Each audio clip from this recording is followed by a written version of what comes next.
Hello friends, હું દયા પટેલ તમારું એમડી સ્પેશિયલ રેસીપીમાં તમારું સ્વાગત કરું છું। આજે આપણે બનાવીશું બધાની ફેવરિટ દાળ ઢોકળી। દાળ ઢોકળી માટે મેં અહીંયા 1 વાટકી તુવેર દાળ લીધેલી છે। એને આપણે કુકરમાં બાફી લઈએ। બાફવા માટે આપણે અહીંયા સ્વાદ અનુસાર નમક એડ કરીશું અને 1 ચમચ આપણે હળદર એડ કરીશું અને કુકરમાં આપણે 4 વિસલ થઈ જાય એટલે આપણી બફાઈ જશે। ઢોકળીના લોટ બાંધવા માટે અહીંયા મેં 1 વાટકો ઘઉંનો લોટ લીધેલો છે અને 1 નાની વાટકી મેં ચણાનો લોટ લીધેલો છે। ચલો હવે આપણે લોટ બાંધી લઈએ। હવે આપણે સ્વાદ અનુસાર નમક એડ કરીશું। 1 ટેબલસ્પૂન જેટલી આપણે હળદર એડ કરીશું। 1 ટેબલસ્પૂન જેટલું આપણે ધાણા જીરું એડ કરીશું। અડધી ચમચ જેટલી આપણે હિંગ એડ કરીશું। 2 ચમચ જેટલી આપણે લાલ મરચું એડ કરીશું કાશ્મીરી। 1 ટેબલસ્પૂન જેટલું આપણે તેલ એડ કરીશું।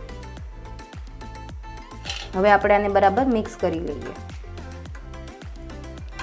હવે આપણે બધા મસાલા મિક્સ થઈ ગયા છે સરસ અને મોણ પણ સરસ દેવાઈ ગયું છે। હવે આપણે ધીમે ધીમે થોડું પાણી એડ કરતા રહીશું અને આપણે રોટલીનો લોટ બાંધી એવી જ રીતે આપણે બાંધવાનો છે। સરસ આપણો રોટલીનો લોટ બાંધી એવી રીતે આપણો લોટ બંધાઈ ગયો છે। હવે આપણે આમાં થોડું તેલ ઉમેરીને કૂણવી લેશું। હવે આપણે બરાબર કૂણવી લઈએ। બહુ કઠણ પણ નહીં અને બહુ ઢીલો પણ નહીં એવો આપણે રોટલીનો લોટ આ બાંધી લીધો છે।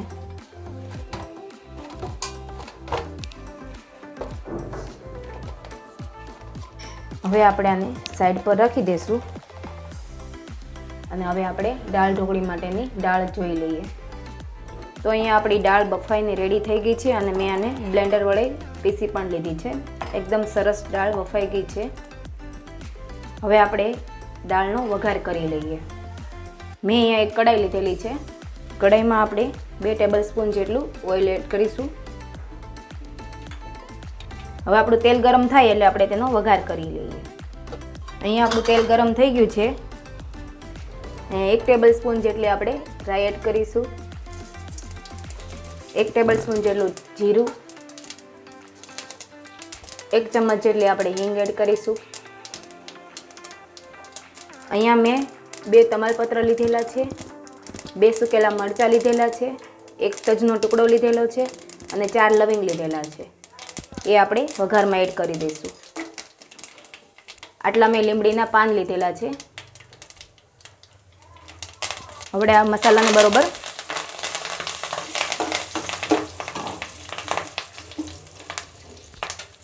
હવે આપણે અહીંયા આદુ મરચીની પેસ્ટ બનાવેલી છે તે પણ તેલમાં એડ કરીશું। હવે આપણે અહીંયા બરોબર મિક્સ કરી દઈએ। અહીંયા મેં 2 ડુંગળી લીધેલી છે તેને પણ આપણે તેલમાં એડ કરી દઈશું। હવે આપણે આને બરાબર મિક્સ કરી દઈએ અને અહીંયા ડુંગળી બ્રાઉન કલરની થાય ત્યાં સુધી આપણે એને રહેવા દઈશું। અહીંયા આપણી ડુંગળી એકદમ બ્રાઉન કલરની થઈ ગઈ છે। હવે આપણે આટલા ટમેટા એડ કરી દઈશું। મેં અહીંયા 1 ટમેટું લીધેલું છે અને બરાબર મિક્સ કરી દઈએ। હવે આપણે ટમેટા પોચા થાય ત્યાં સુધી રહેવા દઈશું। અહીંયા આપણે આટલો મસાલો ગરમ મસાલો નાખી દઈશું। અડધી ચમચ જેટલું આપણે ધાણા જીરું એડ કરી દઈશું। હવે આપણે બરાબર આને મિક્સ કરી દઈએ અને ટમેટા પોચા થાય ત્યાં સુધી એને આપણે ચડવા દઈશું। અહીંયા આપણા ટમેટા સરસ પોચા થઈ ગયા છે। હવે આપણે આમાં દાળ ઉમેરી દઈશું।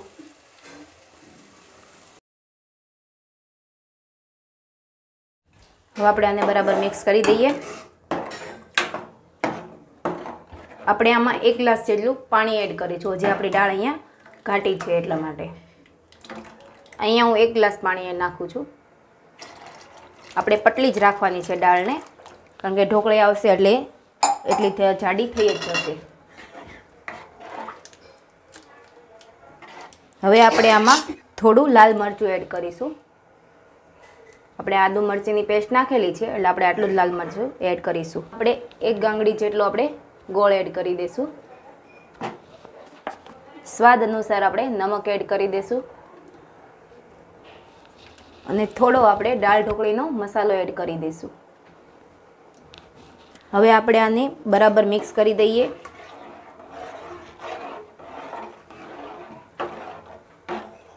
અહીંયા આપણે આટલી સીંગ લીધેલી છે.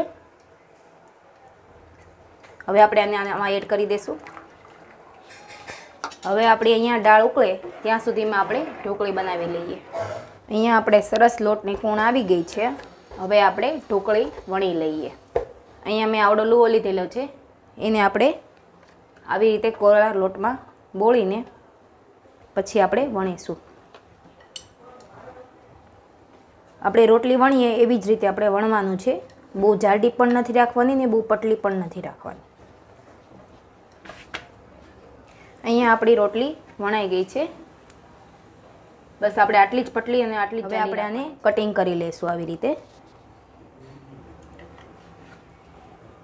હવે આપણે આવી રીતને કાજુ કતરીની કેમ આપણે એવી જ રીતે આપણે ત્રિકોણ કરીશું. આવી રીતે આપણે બધી ઢોકળી બનાવી લેશું. તો અહીંયા આપણી દાળ સરસ ઉકળી ગઈ છે. 1 ચમચી લીંબુનો રસ એડ કરીશું, કારણ કે ટમેટું આપણે એક નાખેલું છે એટલે આપણે 1 ચમચી જ અત્યારે એડ કરીશું. અને આપણે આટલી ઢોકળી છે તે પણ એડ કરી દઈશું.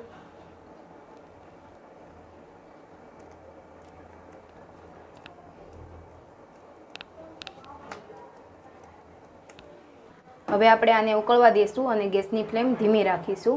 ધીમા ગેસે આપણે ઉકળવા દઈશું એટલે આપણી ઢોકળી પણ ચડી જાય બરોબર. અહીંયા આપણી દાળ ઢોકળી તૈયાર થઈ ગઈ છે. એકદમ ટેસ્ટી અને સ્વાદિષ્ટ બની ગઈ છે. પરફેક્ટ બનેલી છે. હવે આપણે આને સર્વ કરી લઈએ. તો તૈયાર છે આપણી દાળ ઢોકળી. એકદમ સરસ મસ્ત અને સરસ બની ગઈ છે. અમારા ફેમિલીમાં બધાને જ દાળ ઢોકળી બહુ જ ભાવે છે. અમે અઠવાડિયામાં એકવાર તો દાળ ઢોકળી જરૂર બનાવી છે. જો તમને અમારી દાળ ઢોકળી પસંદ આવી હોય તો અમારી ચેનલને સબસ્ક્રાઈબ કરજો, લાઈક કરજો અને શેર કરજો. અને કમેન્ટમાં જરૂર જણાવજો કે તમને રેસીપી કેવી લાગી. અને બેલ બટન પર પણ ક્લિક કરજો. Thank you so much.